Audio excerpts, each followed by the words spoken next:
তীরে এসে তরি ডুবেছে শ্রীলঙ্কার বিপক্ষে 3 দিনের ওয়ানডে সিরিজের প্রথম ম্যাচেই দুর্দান্ত জয় তুলে নিয়েছে পাকিস্তান। তবে পাকিস্তান জেতায় যতটা না আনন্দ পেয়েছেন তার চেয়ে বেশি হয়তো খারাপ লেগেছে শ্রীলঙ্কা হেরে যাওয়ায়। কেননা শেষ পর্যন্ত তারা যেভাবে ফাইট করে এসেছে তা সত্যি উপভোগীয় ছিল।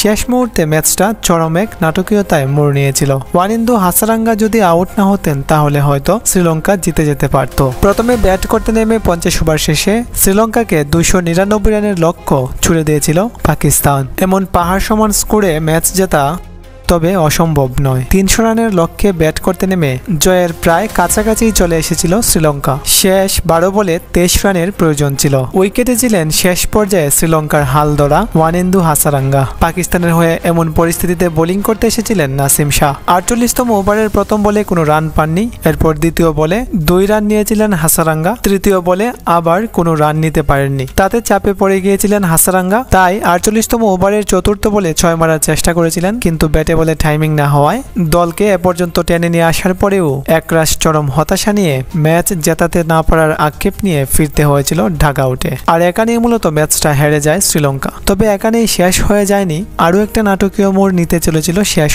শেষ ওভারে হুসেন তালাতের 2টি ওয়াইড এবং তিক্সানার পরপর 2টি বাউন্ডারি রীতিমতো ভয় পাইয়ে দিয়েছিল পাকিস্তানকে। যাই হোক, শেষ পর্যন্ত 50 ওভার শেষে 9 উইকেট হারিয়ে 293 রান করে শ্রীলঙ্কা আর 6 রানে জয় পায় পাকিস্তানের হয়ে দুর্দান্ত ব্যাটিং করেছিলেন সালমান আলী আগা। 87 বলে খেলেছিলেন 105 রানের বিধ্বংসী একটি ইনিংস। তবে এ ম্যাচে আম্পায়ারের সিদ্ধান্তে রীতিমতো বিরক্ত হয়ে পড়েছিলেন চারিত আসালাঙ্কা। প্রথমত পাকিস্তানের ব্যাটিং ইনিংসের সময় আম্পায়ারের সাথে তর্কে জড়িয়েছিলেন চারিত আসালাঙ্কা। যাই হোক, তবে এ ম্যাচে অবিশ্বাস্য একটি ক্যাচ ধরেছিলেন বাবর আজম। উপরে ক্লিক করে বাবর আজমের সেই অবিশ্বাস্য ক্যাচের ভিডিওটি দেখে নিন।